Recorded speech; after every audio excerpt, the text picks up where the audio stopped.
And welcome to another Down the Rabbit Hole video. Thought I'd throw together a video with three of my favorite things: Star Wars, the game of chess, and video games. And this is actually rather timely due to some rumors that popped up just this past week. But let me go to the beginning here.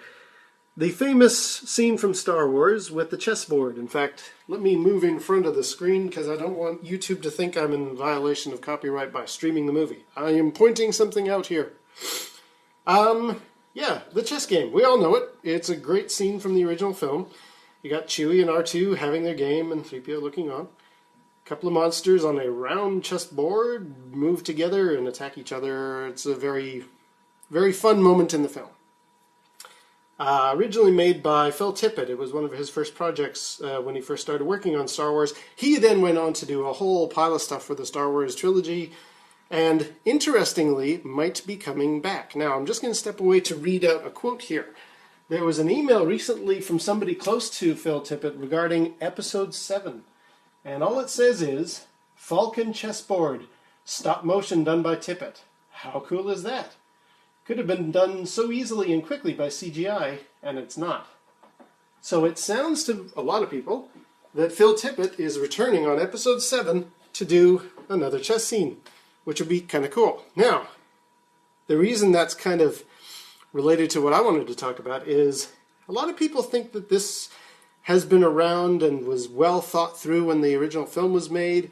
It's a game called Dejarik. It's got all these rules to it, etc., etc., etc. I don't think that's true. I think they threw this scene together rather quickly to show monsters and a round chessboard to just give the audience an idea of something space age and futuristic and otherworldly, not necessarily having thought through all the rule sets.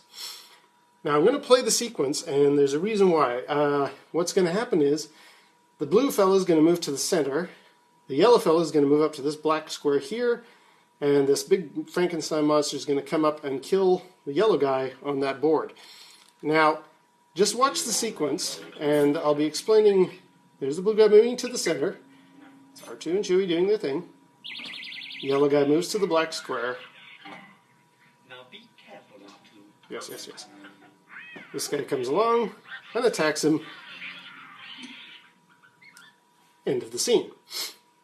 It's a great moment, and it kind of works subliminally. You understand without really knowing anything about who these little monsters are.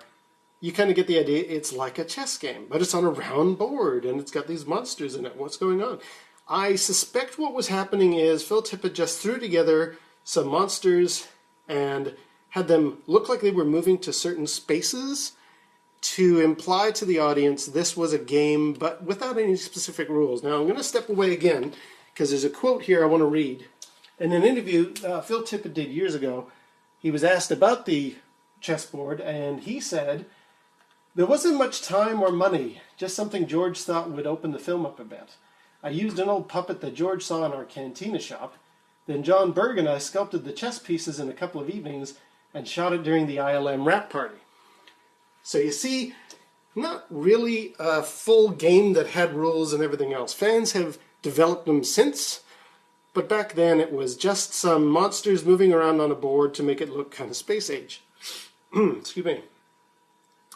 The round chessboard, that's actually a real thing. There is a round chess game that exists. It's been around since the 10th century. In Persia they used to, I think that's where it was first found. It's called Byzantine chess. Slightly different rules, but it's a round chessboard. So the set designers and probably Phil Tippett as well just thought it would look cool and otherworldly and space age to have a round chessboard. So that's, I think, why they did that.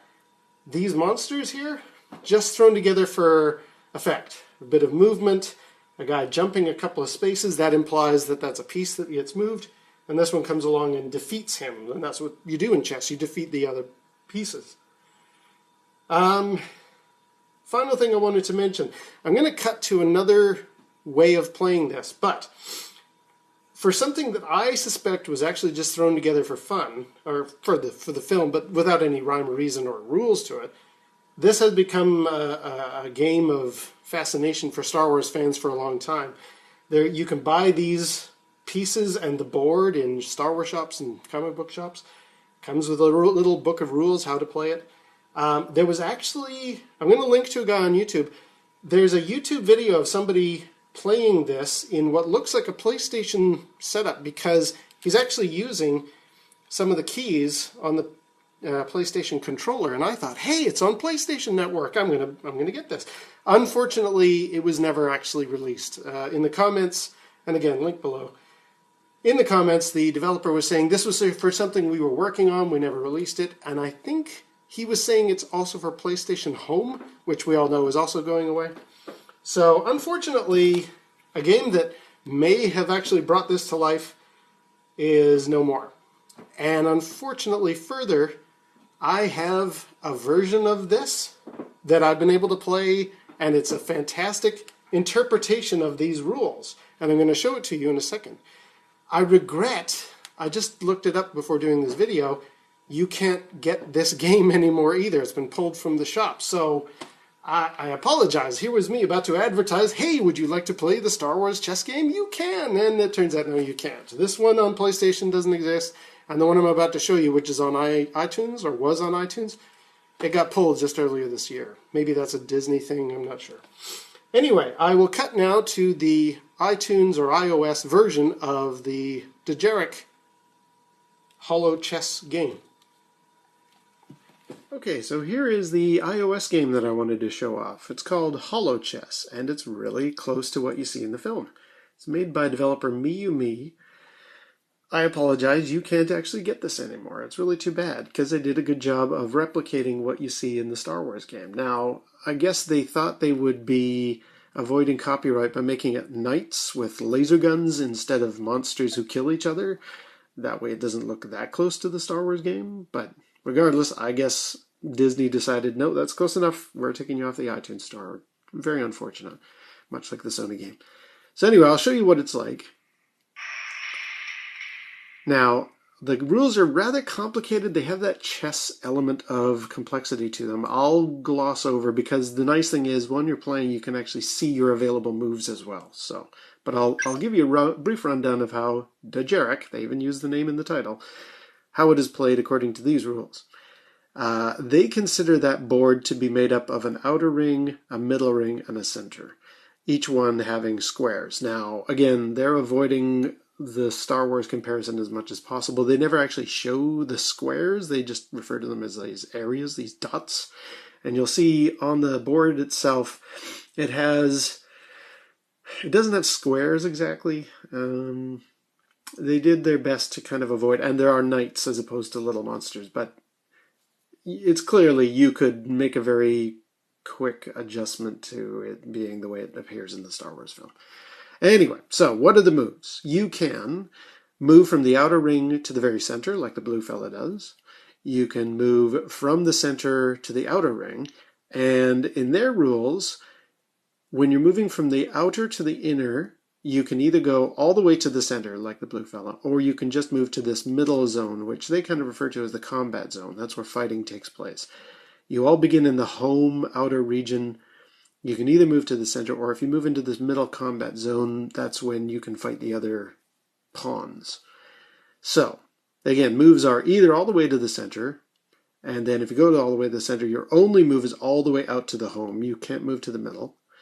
Or you can move from home to the combat zone, the middle area, and that has some complexity to it. And I can see why they did this. They wanted to make it replicate what you see in the game, or in the movie, and it does give it a chess-like quality, kind of like the moves of the knight. And it's hard to describe. I have to show you in motion, which I'm going to in a sec. So you can either move from outer to the middle in one step. You can also do it diagonally, or you can do what they call a boosting exit. This one's hard to describe, and I'll have to just show it to you, but the rule is if you are moving diagonally and one of your buddies is on either this square or the outer square, you get to move further along, like not just one step, but several steps, and that'll again become obvious whenever we do the game. How do you win? Actually, these are the pawns that they're showing. So again, they're little knights in this game, just to avoid copyright infringement. But I guess it didn't do any good. So, how do you kill an enemy? Now, this is again going to be obvious whenever I play it. To kill an opponent's pawn, you must place your pawn next to an enemy after making one of the following moves: exiting diagonally, a double diagonal, or a boosting diagonal. You can kill a pawn and boost your moving at the same time. Your pawn doesn't boost but kills the enemy.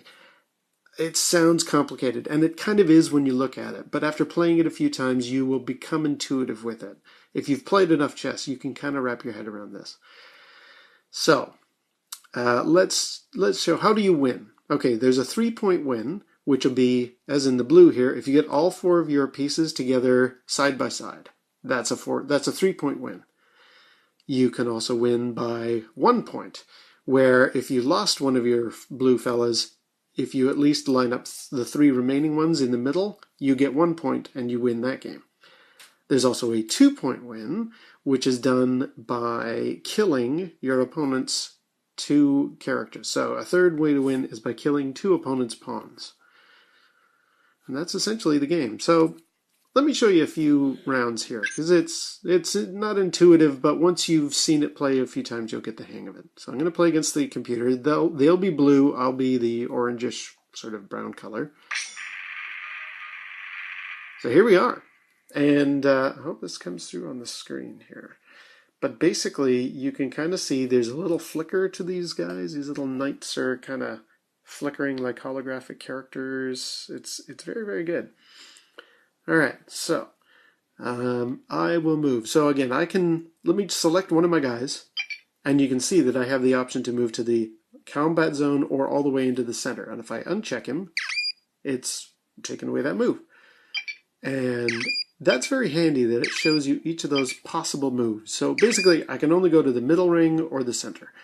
So let's move this fella to the center. Now it's his turn. So he has moved his knight to the combat zone. Now, I might be able to kill that guy already, which doesn't seem possible given the layout, but it's true. As you can see here, just by selecting this guy, it shows that I have 4 options.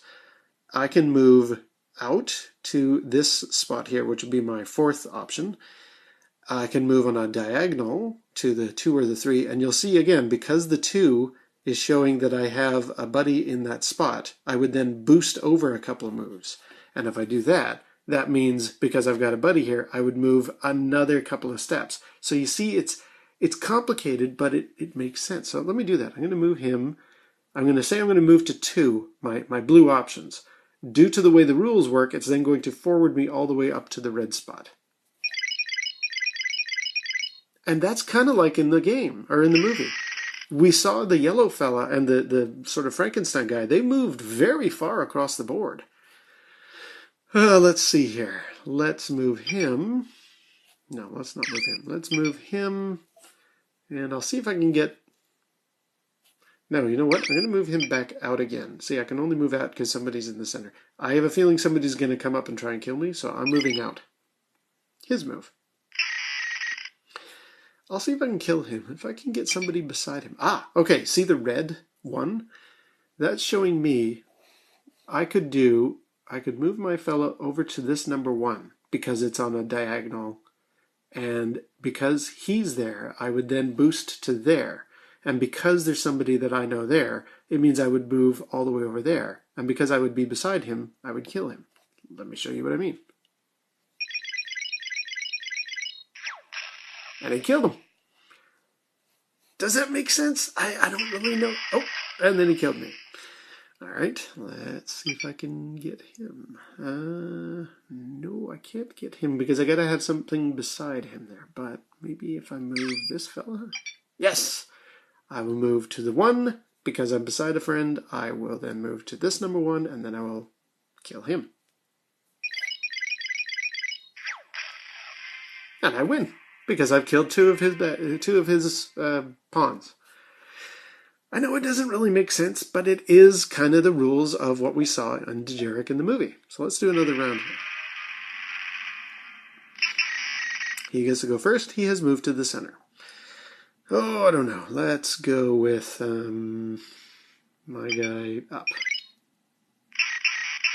Uh-oh. Darn it. he got me. All right, can I get him? Yes, I can. Let's do that. He's out of there.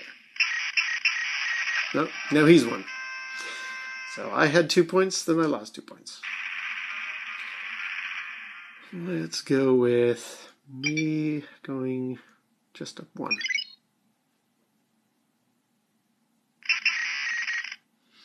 Now I'm going to see if I can block him. Although that might mean he can kill me. Yep, he can kill me. Darn it. But if I move this fella here, if I can get this guy into the center, I lost. Okay. Game over. So it's not intuitive, it's not clear, but it does kind of make sense. Now I'm going to just see.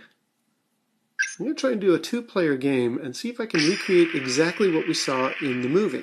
Because in the movie, we're kind of looking at the board like this. And this was the blue fella that moved into the center. So let's just see, because the camera was kind of from this angle. We saw all the monsters splayed out before us like this. So I'm just going to see if I can recreate what we saw in that movie shot there. So blue guy went into the center. Yellow guy, I think would have been this guy here. Oh, okay, he can't move that far. How about him? Nope. Him? No. Oh, okay, well, I guess it doesn't quite match what we saw in the movie. Let's move him up 1 then. Let's see. Okay, I'll move him back. Maybe they were proposing he was closer. I'm going to move him up. See, I'm getting a few more options here. Okay, so now let's pretend this was the layout of the movie and move up further. So him into the blue guy there. No. Oh well. I think it may have, there must be, if I mess with it enough times, I could probably make it do what we see in the movie sequence. But you see what I mean? It's a chess type game, and it does follow what we see in the movie. You've got these wide moves and fighting in that middle zone there. So yeah, Dejarik is actually quite possible, and it's too bad that we don't really get the opportunity to play this one anymore on iOS, and that one that I've linked to below for the PlayStation Network. But the game exists. It's been created post its appearance in the first film, and I think that's kind of cool. And I really enjoy the fact that I grabbed this one I did a couple of years ago. It's a 2009 game, so it gives you an idea. It's been around for a while. Maybe Disney will actually release this properly with all the little monsters and a proper Dejarik board and give it the Star Wars license. And we can only hope. But anyway, thought I'd share that with you all. It's a nice combination of Star Wars and chess and video games, although this one is actually not really all that available anymore. So there we go. That's the video, and take care. We will see you next time, and until then, we'll see you down the rabbit hole.